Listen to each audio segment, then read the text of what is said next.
Mga kabisnes naming minamahal, makikisuyo po kami. Naglalambing po kami sa inyo.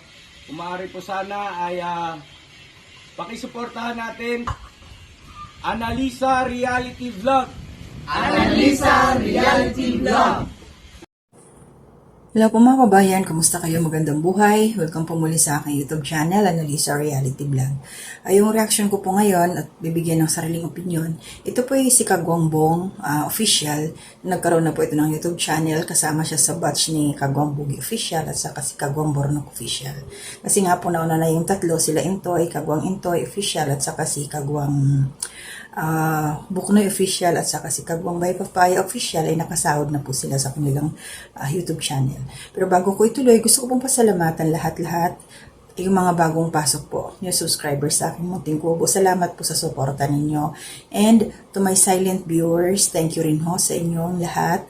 And also, yung mga nagla-like, nagko-comment, at saka nagsishare po, salamat po sa inyo. And please support din ang ating pinuno, Kabisnes Official, Kabisnes Family Channel po nila na dinadala ngayon ni Boss Dave, yung anak po ni Pinuno Kabisnes na isa, lalaki. At saka support na rin po natin, of course, si Papa Dins TV, ang anak po ni Pinuno. And shout out po sa aking mga kasamaang reactors na ito po sila yung nagdala sa akin sa Kabisnes Official.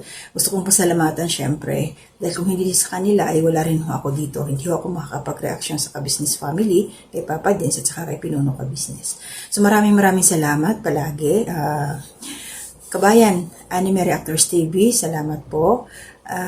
Taong Gala, Ma'am Fleurs Channel at saka si Kalingap Turak. Salamat sa inyo dahil kayo po ang nakakita sa akin at ito ko ngayon kasama ninyo bilang reactor ng Kabisnes Official. Maraming salamat po. At syempre kay Pinuno Kabisnes, salamat po sa inyo, sa buong Kabisnes family. So yun po pag-usapan natin si buong mga kababayan. So para sa mga bago pa lang ho sa aking YouTube channel, yung hindi pa ho nakakakilala or nakakaroon ng konting background about kay Bong, siya po yung taong grasa na tinulungan ni Pinuno Kabisnes almost 3 years na rin, na marami na rin pinagdaanan habang nasa Kabisnes family, nandoong nagbakasyon, wala kung ano-ano mga pagsubok ang pinasok. Hindi pinasok, pwede, sabi ganun yung pinasok nito ni Bong na masasabi kong nalagpasan din naman, kahit na, syempre lahat tayo may mga pinagdadaanan, pero yun nga, sabi ko nga nalagpasan niya. So ito siya ngayon, nagkaroon na siya ng YouTube channel. Ang nga niya dati, sabi niya, sa kanilang daw siya sa kanilang, yung tinanong ni Pinuno, sa kanilang siya YouTube, magbablog pag may asawa na siya. Pero syempre, ito na talaga yung right time, isinabay na siya doon sa kila Bugi, Kagwang Bugi, at saka kay Kagwang Burnok. Kaya ito na siya ngayon. So, meron siyang unang vlog, yung una na ginaid talaga siya ni Pinuno Kabisnes kasi alam naman natin na to si Bong, yung kakayanan niya sa pagdating sa social media, hindi siya bihasa.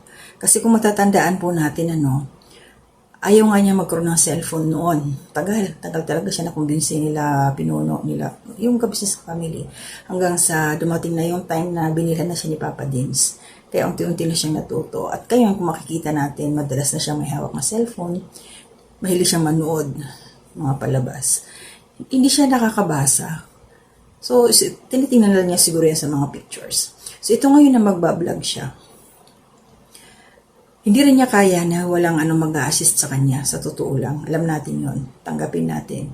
Kaya, marunong siya, nakakapagsalita. Pero yung, yung limitado, yung kanyang sasabihin. Kumbaga yung isip niya, hindi ganun ka, alam niya kaagad kung ano yung sasabihin.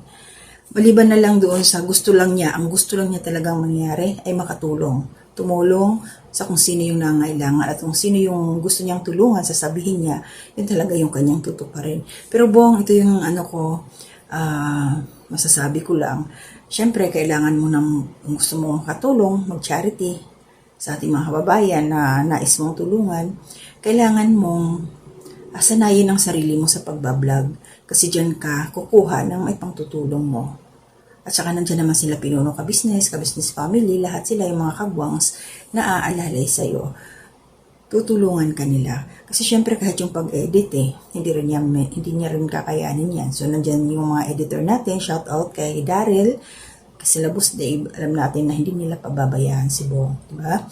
So, yun nga, nung nag-uusap sila ni Pinuno habang naka-vlog, first vlog ni Bong. Natural yung kahit naman tayo dumadaan sa first time. Nandun yung kinakabahan ka. Di mo alam kung paano umpisahan, paano yung atake mo, paano ka magbablog, ano yung sasabihin mo. Na maubusan ka talaga ng sasabihin. Wala kang topic. Kahit ako noon nung nagre-reaction ako, kailangan may naka-take note ako yung mga keywords para mas madali kong maunawaan. Hindi lang maunawaan, may tip ako kung ano yung sunod na ipapasok ko, yung mga ganon. Kaya unti-unti nasasanay ka, tuloy-tuloy na yung pagsasalita mo, yung isip. Kasi mahirap mag-reaction kung walang laman yung isip mo, lutang ka Di mo alam kung ano yung sasabihin. At kailangan, napanood mo yung sitwasyon talaga kasi yun ang re-reactionan mo. Diba? Ganun yun So, ito si Bong ngayon, dahil nga nag-uumpisa pa lang siya, nangangapa pa talaga. Nangangapa pa siya. Na kailangan niya ng gagabay pa sa kanya. Maganda nga yung camera niya Hindi yung cellphone niya siguro yung gamit kasi maganda yung kuha Malinaw. Tapos, makikita natin yung Kasi meron siyang pangalawang upload nung nagmamasa sila ng semento. Nasa channel din niya ito. So, suportahan po natin, panoorin natin ito, mga kababayan, ka-business, tsaka ka-papi. Para, kahit ganyan-ganyan lang si Bong, makakatulong talaga siya doon sa ating mga kababayan. Kasi siya, alam niya yung hirap nang nasa kalsada, kasi nga matagal siyang nanirahan sa kalsada, na mag-isa lang siya. At ito nabanggit nga dito ni Pinuno, na syempre, halimbawa, okay na yung channel ni Bong, na monetize na, kumikita na siya. Paano nga naman yung sweldo, yung makukuha niya doon sa YouTube?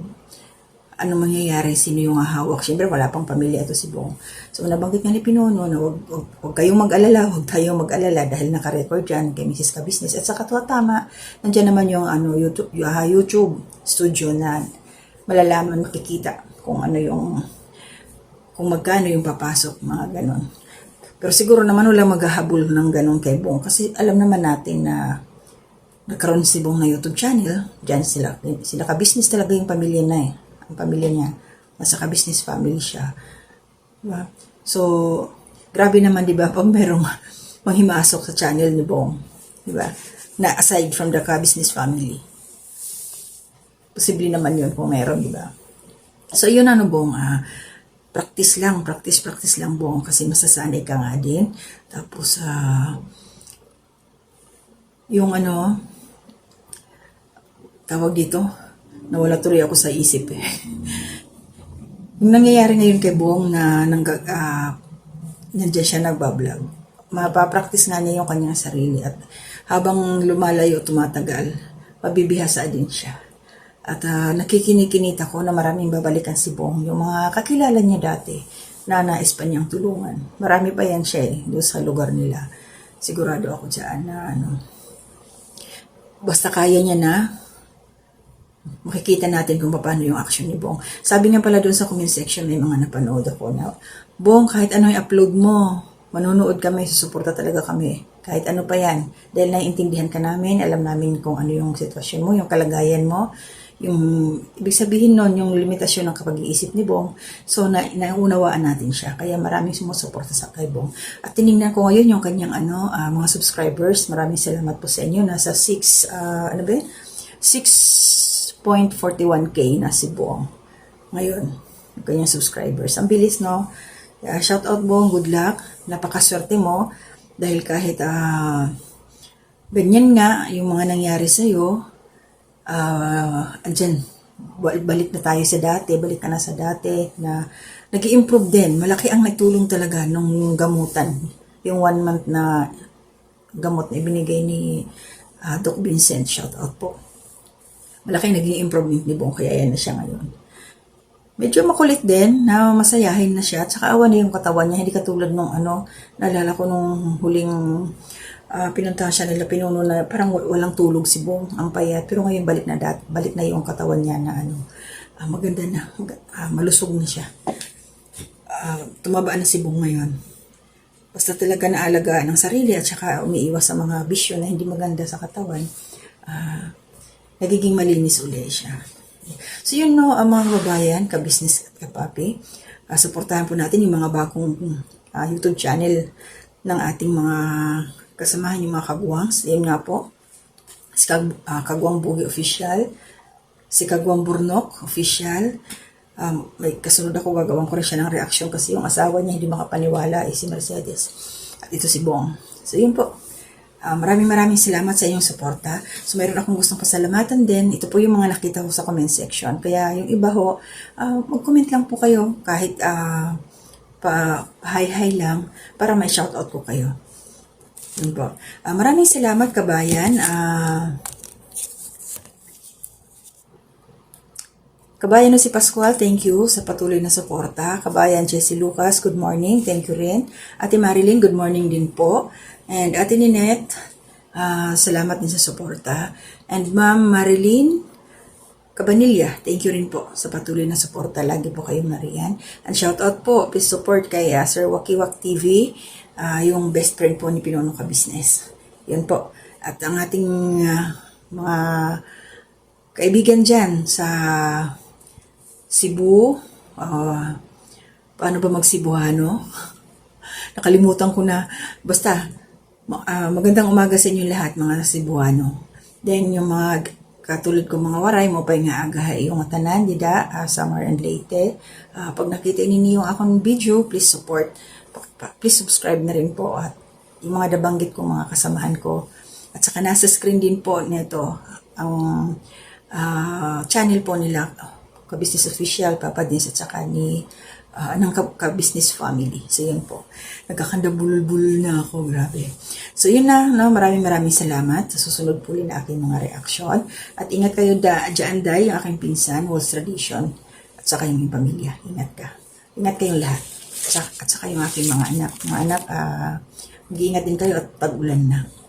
Bawal tayong magkasakit. So, yun po, hanggang dito na muna. To God be the glory.